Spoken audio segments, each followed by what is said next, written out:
Alright, viewers, hello and welcome to the stream. Today, we were going to have the Team Covenant Aces final match, and what a final match it will be. I wish we had a little bit more diversity in these two lists. They're basically just, sort of mirrors of each other. Not wholly, but fairly so. What the hell? But in terms of the caliber of player, really can't get much better. I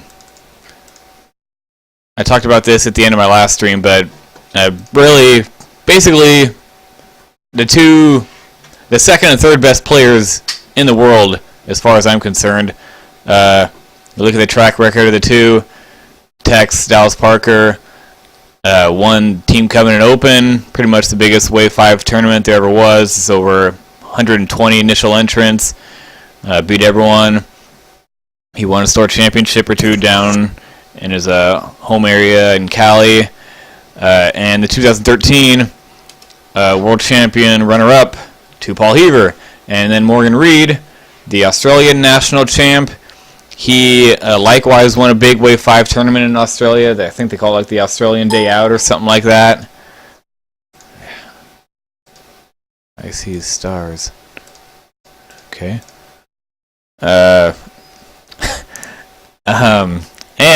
he also was a world champion runner-up to, of course, Paul Heaver. So, really, I think you could make a pretty strong argument that these guys really are the second and third best players alive. Sorry about that. That was my cat. She'll be making appearances throughout the show. And really, this game could really be the determining factor of who is the better player. Probably not wholly, but still we'll give a decent argument to the winner. So let's go ahead and take a look at the list. This is Dallas Parker's bit of a redux of a list that he was running at during the store championship season. Typically, I saw he was running Fell and Chirano, and he's basically swapped Fell for Vader in this instance. I'm not crazy about the Adrenaline Rush. I prefer Predator on Vader, especially with ATC. But Chirano is a tough cookie to crack. That upgrade card you can't see is an engine upgrade. Pretty standard Chirano loadout. You see it a lot. And I think this is going to be a pretty popular list post Raider. I still think Fell Chirano is going to be really popular, but I think a lot of guys consider Vader to be an alpha pilot now. Can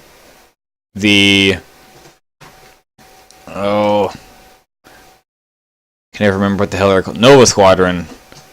Their latest podcast, they broke down what they feel is the top lists in the meta right now, and defined Vader Chirano once the Raider is dropped as being that top tier 1 list. Either Vader Chirano or Fell Chirano. Both very strong lists. You basically have your ace in Vader, and then a guy in Chirano who's basically guaranteed hits with Gunner. He can do a lot of evading, a lot of outmaneuvering, because he's got a 360 arc. He's not concerned about where he's facing. He's got the full range of his dial. He's not going to be stressed from push the limit or anything. And he's got that engine upgrade too, so really makes him harder to lock him down. Now defensively, he's a bit weak if you can get some shots on him, especially get some crits on that big juicy 12 hole. But in terms of these 2-ship builds, this is if you have a 2-ship build, this is exactly what you don't want to face, because that Rebel Captive really will be annoying. And I believe both players have it. Yes, Morgan has it too. So as you can see, pretty identical lists. The Darth Vaders are completely identical, except Morgan has Predator instead of Adrenaline Rush. and they just run Oiken instead of Chirino with Predator instead of VI, and Dauntless. Dauntless got a huge buff with the errata. Basically, if you do a green move, means you don't take the stress from it. A pretty huge buff, I feel like. Gonna make it a lot more worthwhile card for only 2 points. I think it's pretty damn good for all you guys, even without Oiken, really, because it'll help you a lot in those furballs. But definitely on Oiken. Any guy running Oiken from now on, I feel like that's pretty much as a must get as something along the lines of like auto thrusters or something. But when it comes to end game, I mean, I'd really be surprised if we don't see Decimator on Decimator, which, you know, is kind of boring.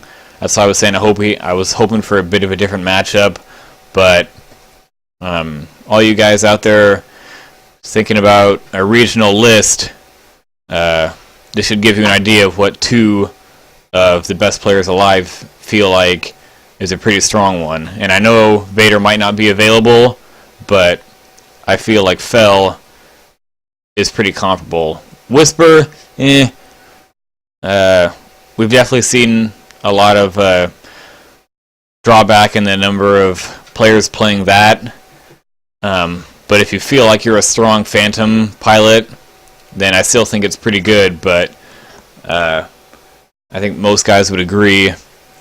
And, you know, really, again, 2 of the best players alive, really 2 of the best Phantom players alive. Morgan, to make it through that minefield of players in the World Championship, so many swarms, so many fat falcons, to get through with a Whisper is very impressive. And he did ultimately lose to a Han at the end, but just to make it through that gauntlet of falcons, I believe there were 13 fat falcons in the final 32, which is crazy.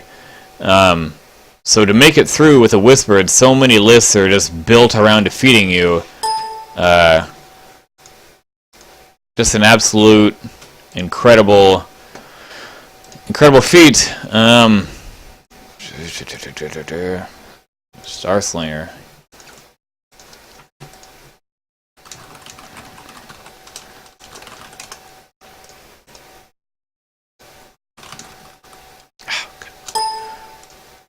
Look at all these. No more messages, please.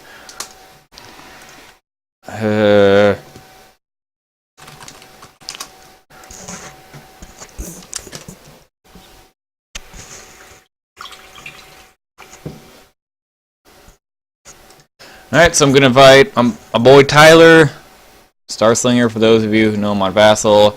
Let's go ahead and give him a call, get him in on these.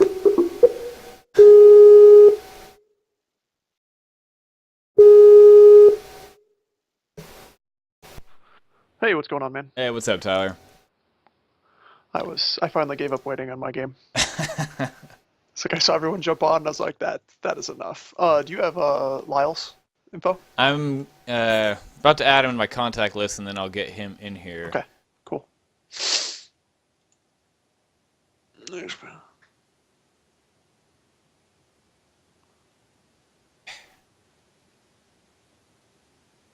Yeah.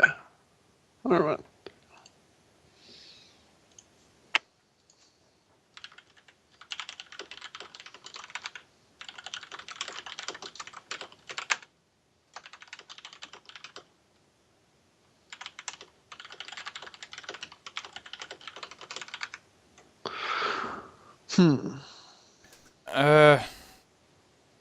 I cannot figure out how to add a contact.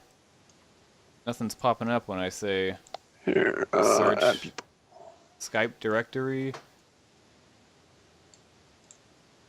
Here, I added him to the call. If you Okay, click there we go. click the thing. Yep. There he is. All right. There, Sozin? Hey, buddy.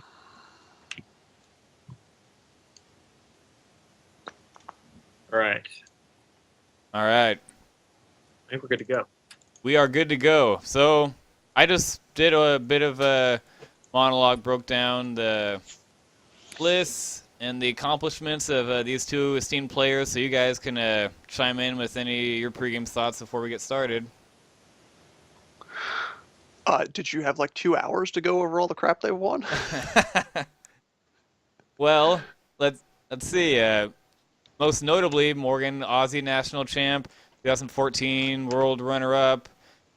And then he won that. He won a big tournament in Australia in Wave 5. I think they call it like the Big Day Out or something. And then Dallas Parker, he's got a couple of store championships, no doubt. 2013 runner-up, and then, of course, our Team Covenant Open current reigning champion.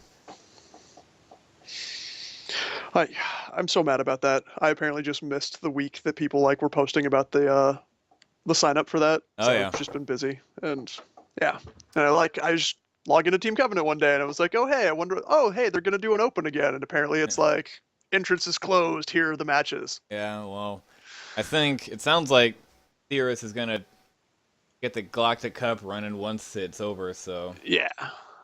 Oh, and I got to avenge my my loss and that. Yeah. So in terms of the two players here, I think that we're looking at two guys are there's at the top of the game. I mean, effectively they finished second and third in the world last year. I mean, Tex was one dice roll away from making the finals and beating Morgan in the semis at Worlds. I actually saw that game in person. It was an incredible game. And so what was the exact end game, Sozen, for those who weren't there? it was basically Morgan's Whisper with a few ties versus Tex's Tie Swarm. And Tex almost managed to box Whisper in with his ties.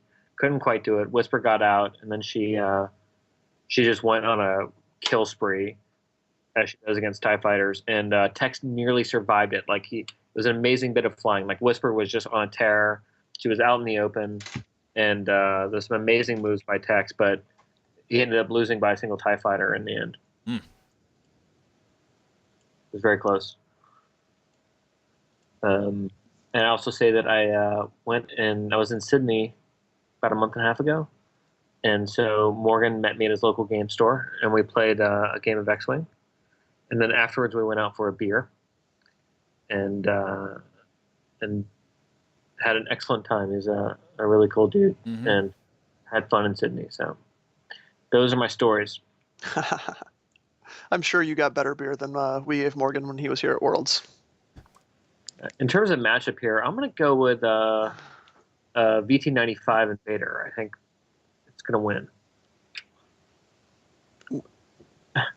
That was VT. Okay. That's quite the safe bet there, I would have to say. So not really going out on much of a limb there, I'd have to say. Yeah, I think we're kind of looking at the new meta here in terms of... yeah, so I want to talk about that. So Nova Squadron, last episode, guys break down what you feel is the top tier lists. Is that correct? Yep, it did. And you guys feel like just Chirano, Vader now becomes that tier 1, or is it really? Do you feel like Oiken is up there with Chirano as well? No, I mean if you look at the data, you see that Chirano is on top. He finished as the second most popular ship in the Store Championship season, right behind. Any guesses? Sunterfell. No. Really? BBBBZ? Yeah, well, the most popular ship was the Blue. Oh, sorry, the B-Wing. Yeah. Oh, well, the Blue in particular. The Blue Squad, of course. Yeah. And for a while, Chernow was just crushing everyone, but then the Blue made a major comeback in the end. So, I mean, I think that Oiken requires a bit more thoughtful play and some more skill, whereas Chernow just demolishes people. I mean, he's not as hard to play. So I think skilled players can go with something like an Oiken, or even really any of the VT95s. I think they're all good, frankly. I love all the pilots, including the patrol leader. But I think because of Chirinau's kind of ease of play, we'll continue to see more of him than anyone else. I'm kind of in this awkward spot because I keep seeing everyone wanting to define the meta. You know what I mean? Which just, I mean, it's a good thing. You want to know what, like, if you're going to a big tournament, what you expect to see.